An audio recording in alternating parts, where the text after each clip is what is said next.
आज मैं आपको एक कथा का श्रवण करवा रहा जिसको सुनने मात्र से जीवन में चल रही तमाम समस्याओं का अंत हो जाता है। आज की इस कथा में भगवान शिव ने माता पार्वती को बताया कि कोई भी मनुष्य अपने दुख को सुख में कैसे बदल सकता है। दोस्तों, भगवान शिव और माता पार्वती के बीच संवाद सदियों से धार्मिक और आध्यात्मिक महत्व का हिस्सा रहा है। शिव और पार्वती का संबंध न केवल प्रेम का प्रतीक है बल्कि जीवन की जटिलताओं, दुख और संघर्षों को भी समझने का माध्यम है। एक प्रसिद्ध कथा में भगवान शिव ने माता पार्वती को यह बताया कि कैसे जीवन के दुख को समझदारी, समर्पण और आत्मज्ञान के माध्यम से सुख में बदला जा सकता है। यह कथा जीवन के गहरे अर्थों और मानव के उत्थान से जुड़ी हुई है।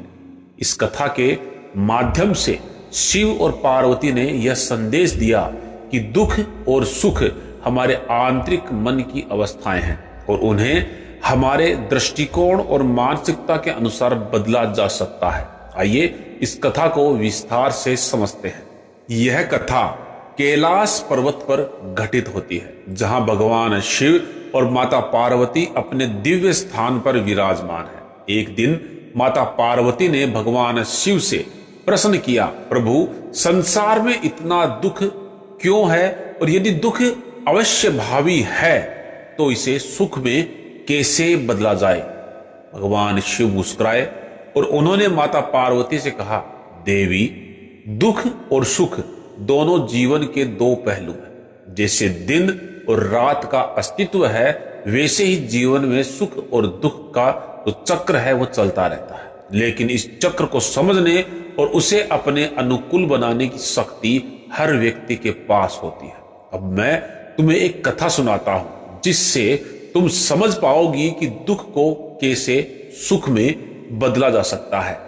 बहुत समय पहले एक राजा था जिसका नाम चंद्रकेतु था। वह अपने राज्य में प्रजापालक, धर्मनिष्ठ और दयालु राजा के रूप में प्रसिद्ध था। राजा चंद्रकेतु के राज्य में सब कुछ व्यवस्थित और शांत था। प्रजा सुखी थी, कृषि अच्छी होती थी और राज्य में कोई भी व्यक्ति भूखा या दुखी नहीं था। लेकिन राजा के हृदय में एक बड़ी समस्या थी कि उसके कोई संतान नहीं थी। वे और उनकी रानी दोनों इस बात से अत्यंत दुखी थे कि उनके बाद राज्य की देखभाल कौन करेगा। उन्होंने अनेकों यज्ञ, पूजा और तप किए, लेकिन कोई फल नहीं मिला। समय बीतता गया और राजा का दुख बढ़ता गया। राजा ने अपना ध्यान राज्य से हटा लिया और निराशा में डूब गया। राजा का दुख इतना गहरा हो गया कि वह अपनी प्रजा की समस्याओं को भी नजरअंदाज करने लगा। धीरे धीरे राज्य में अराजकता फैलने लगी। राजा का व्यक्तिगत दुख पूरे राज्य में फैलने लगा। राजा के पास सारा ऐश्वर्य था, लेकिन मन की शांति नहीं थी। उसका दुख धीरे धीरे उसकी शक्ति, बुद्धिमत्ता और राज्य के प्रति जिम्मेदारी पर भी हावी हो गया। एक दिन संत राजा के राज्य में आया। उन्होंने देखा कि राज्य में अव्यवस्था फैल रही थी और राजा चंद्रकेतु निराश और दुखी थे। संत राजा से मिलने गए और उसने पूछा, हे राजन, तुम इतने दुखी क्यों हो? क्या तुम्हारे पास किसी चीज की कमी है? राजा ने उत्तर दिया, हे महात्मा, मेरे पास सब कुछ है लेकिन मेरी संतान नहीं है। मेरे जीवन का कोई अर्थ नहीं है और इस दुख के कारण मैं अपने राज्य का सही तरीके से संचालन भी नहीं कर पा रहा। संत ने राजा की स्थिति को समझा और बोले, राजन, जीवन में दुख और सुख स्थायी नहीं होते। यह चक्र निरंतर चलता रहता है, लेकिन जो सबसे महत्वपूर्ण है वो यह है कि इस दुख को किस दृष्टिकोण से देखते हैं। तुम्हारा दुख तुम्हारी सोच से उत्पन्न हुआ है, न कि वास्तविकता से। राजा ने पूछा, महात्मा, यह कैसे संभव है? मेरा दुख वास्तविक है, मेरे पास कोई संतान नहीं है और यह मेरे जीवन का सबसे बड़ा अभाव है। संत ने मुस्कुराते हुए कहा, राजन, तुम इस बात को एक अभाव के रूप में देख रहे हो और यही कारण है कि तुम दुखी हो। लेकिन यदि तुम इसे एक अवसर के रूप में देखो तो तुम्हारा दुख सुख में तुरंत बदल जाएगा। राजा ने चकित होकर पूछा, यह कैसे संभव होगा महात्मा? संत ने राजा को समझाते हुए कहा, पहली बात हमें यह समझना होगा कि दुख केवल हमारे मानसिकता का परिणाम है। जब हम किसी चीज की कमी महसूस करते हैं तब दुख उत्पन्न होता है, परंतु यदि हम उस कमी को अवसर के रूप में देखना शुरू कर दें तो वह कमी हमें प्रेरित करने का स्रोत बन सकती है। संत ने एक उदाहरण दिया, राजन, मान लो किसी व्यक्ति के पास भोजन की कमी है। यदि वह उस कमी को लेकर के दुखी हो जाए तो वह और अधिक दुखी हो जाएगा, लेकिन यदि वह इस कमी को एक अवसर के रूप में देखे और अधिक परिश्रम करने का निश्चय करे तो यह कमी उसका मार्गदर्शन करेगी और उसे सफलता की ओर ले जाएगी। राजा चंद्रकेतु ने पूछा, लेकिन मेरे जीवन में संतान की कमी है, इसे अवसर के रूप में मैं कैसे देख सकता हूं? संत ने उत्तर दिया, राजन, तुम्हारे पास एक अद्भुत अवसर है।